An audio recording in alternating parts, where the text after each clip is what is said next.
La police nationale de Bordeaux, ce sont des crétins parfaits à 100%, des abrutis à 100%, pas un seul d'entre eux n'a un quotient intellectuel au-dessus de 40. En dessous de 40, tu es un idiot. Et 100% des policiers de la police nationale de Bordeaux sont des idiots. La police municipale de Bordeaux, ce sont aussi des crétins à 100%. 100% de la police municipale de Bordeaux sont des abrutis et ont un quotient intellectuel de 40, c'est-à-dire ce sont des idiots. J'ai déjà fait le 15 octobre dernier une vidéo équivalente sur la police de Talence que je qualifiais de la même façon, le 15 octobre 2021.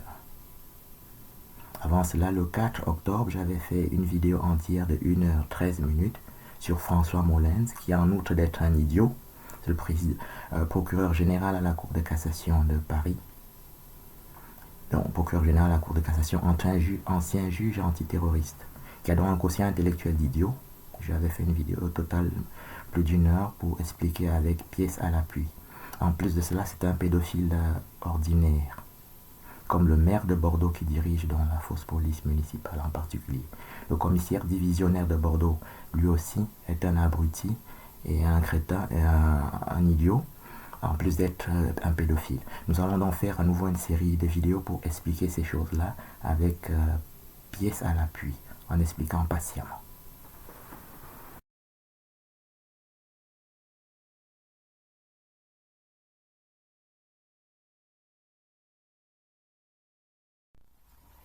À Madame Chantal Arens, première présidente de la Cour de cassation, Bordeaux, le 4 octobre 2021.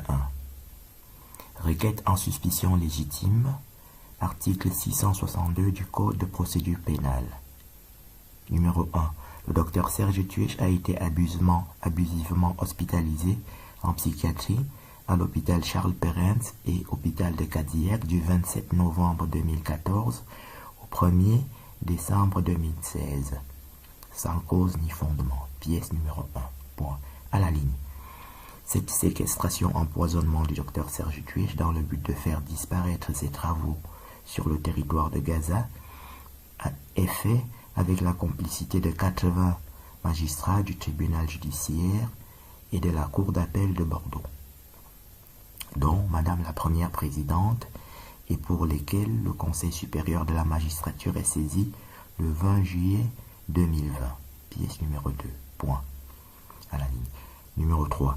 Les 40 décisions et arrêts rendus en première instance et en appel impliquent chaque fois la participation d'un juge assis et d'un juge debout, ce dernier représentant le ministère public, parquet du procureur de la République et du parquet général, qui sont indivisibles et substituables et ne peuvent plus aucunement connaître la présente cause, la présente procédure dirigée contre eux-mêmes.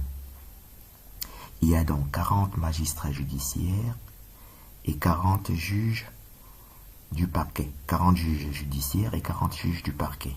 Pièce numéro 3. Point. À la ligne. Numéro 4. La complicité de 20 médecins hospitaliers et experts, pour lesquels aussi le Conseil de l'ordre des médecins est saisi et auquel il est reproché, ainsi qu'aux magistrats, la conception du faux diagnostic de abolition du discernement et psychose paranoïaque et anosognosie, pièce numéro 4. Point. Point à la ligne. Numéro 5. Ces diagnostics sont définitivement fantaisistes puisque les 10 travaux du docteur Serge Tuech sont publiés dans 4 livres sur Amazon ainsi que sur Facebook et sur divers sites web accessibles gratuitement par tous. 2 points.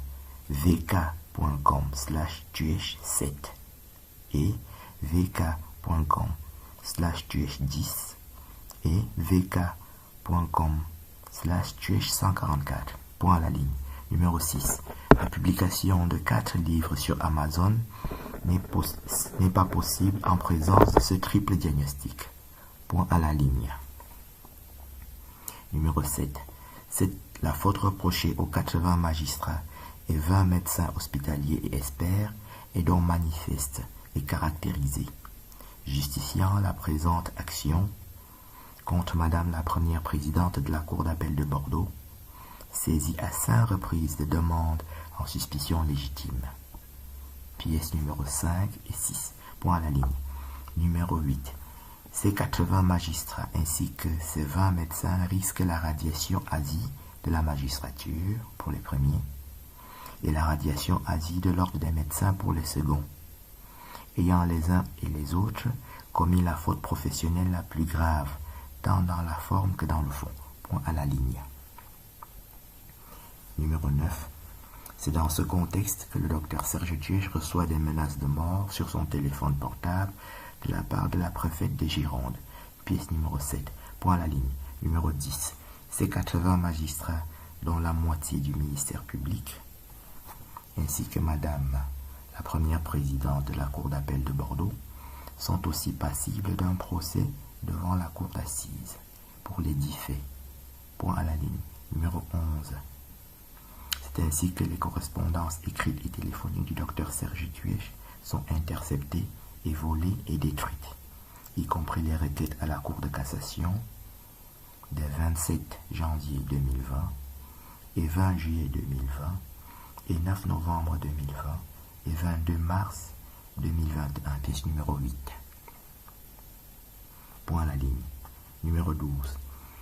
La présente requête est adressée à Madame la première présidente de la Cour d'appel de Bordeaux par lettre recommandée accusée de réception selon les dispositions de l'article 662 par cours du Code de procédure pénale. En sorte que Madame Chantal Arens, première présidente de la Cour de cassation, prendra aussi toute mesure utile, y compris la désignation d'office d'un avocat au Conseil pour la mise en état de la présente procédure, qui vise le dépaysement de la présente cause pour l'avoir jugée de manière effective devant la Cour d'assises et le Conseil de l'ordre des médecins et toute autre juridiction professionnelle et pénale. Point à la ligne. Signé Dr Serge Tuèche avec mon adresse.